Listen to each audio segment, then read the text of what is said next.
যেই মেয়েরা স্বামীর বদনাম করে তারা কখনো ভালো হতে পারে না।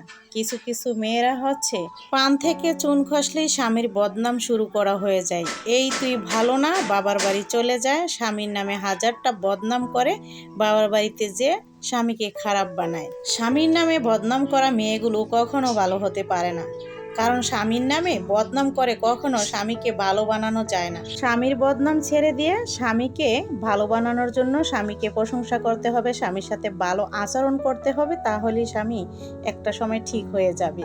কারণ বদনাম করে সবার কাছে স্বামীকে ছোট করে কখনো ভালো করা সম্ভব না, আর কখনো করতেও পারে না। এতে সংসারের ঝামেলা তো কমবেই না, বরঞ্চ সংসারের ঝামেলা অনেক বাড়বে। তাই স্বামীদের আচরণ খারাপ লাগতেই পারে, তাদেরকে কখনো খারাপ করে বদনাম বলে তার সাথে তর্ক করে তাকে সবার হাতে বাপের বাড়ির লোকজন দিয়ে বকা শুনিয়ে কখনো ভালো করা যাবে না। কারণ স্বামীকে ভালো করতে হবে, নিজেকেই ভালো হতে হবে, নিজের আচরণটাকে ভদ্র করতে হবে, তাহলেই স্বামী সব দিকে ঠিক হয়ে যাবে।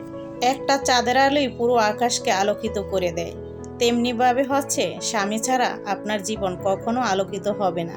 কারণ 2-4 দিন বাবা মা ভালো কথা বলবে, 2-4 দিনের বেশি থাকুন, ভাইয়ের কথা, বাপের কথা, ভাইয়ের বউদের কথা, বাবা মায়ের কথা যখন শুনবেন তখন বুঝতে পারবেন 2-4 দিনের জন্য তাল সবাই দিয়েছে, মিঠাই কেউ দিবে না।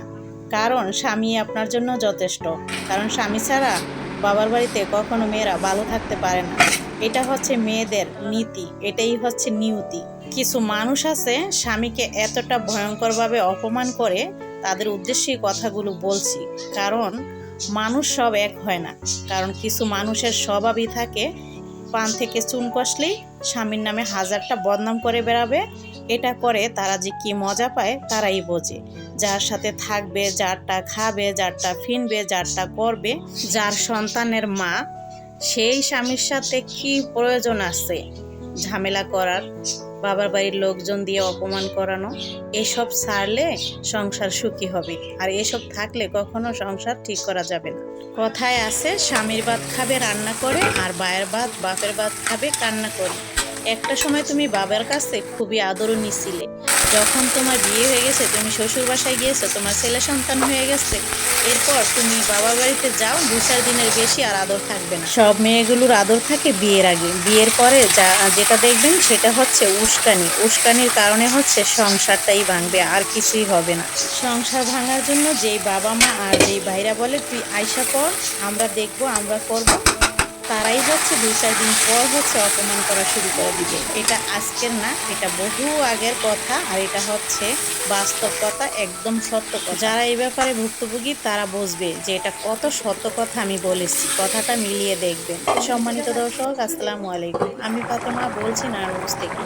সবাইকে ওয়েলকাম জানিয়ে শুরু করছি নতুন আরও একটি লাইফস্টাইল ব্লগ। আশা করছি সম্পূর্ণ ভিডিওটি শেষ পর্যন্ত দেখবেন। ভিডিওটি দেখতে দেখতে ভিডিওর কোনো অংশে আপনাদের কাছে ভালো লেগে যেতে পারে। যদি ভিডিওটি ভালো লেগে যায় প্লিজ একটি লাইক দিতে বলবেন না, একটি সুন্দর গঠনমূলক কমেন্ট করে আপনাদের মূল্যবান মন্তব্য জানিয়ে যাবেন। যারা এখনও আমার চ্যানেলটিকে সাবস্ক্রাইব করেনি প্লিজ আমার চ্যানেলটিকে সাবস্ক্রাইব করে দিবেন, আর যারা পেজ থেকে দেখছেন প্লিজ আমার পেজটাকে ফলো দিয়ে রাখবেন। এখানে আমি রান্নাবান্না শেষ করে ফেললাম, শেফালি হচ্ছে ঘরটর ঝাড়ু দিয়ে ঘরটর মুছে ফেলবে। আর এই তো আমি রান্না করেছি কচুর শাক চিংড়ি মাছ দিয়ে, কচু দিয়ে হচ্ছে ইলিশ মাছ রান্না করেছি, মাংস রান্না ছিল গরুর মাংস, সেটা গরম করে নিয়েছি, ডিমের কুরমা ছিল সেটাও গরম করে নিয়েছি, এখানে ভাজি আছে চিংড়ি মাছ দিয়ে। তো এই ছিল রান্নাবান্না। তো শেফালি এখন হচ্ছে ঘর মোছা শুরু করে দিল। বিকেলের দিকে হচ্ছে একটু ডক্টরের কাছে গিয়েছিলাম। আজকের মতো ভিডিওটি এখানেই শেষ করছি। সবাই ভালো থাকবেন, আল্লাহ হাফেজ।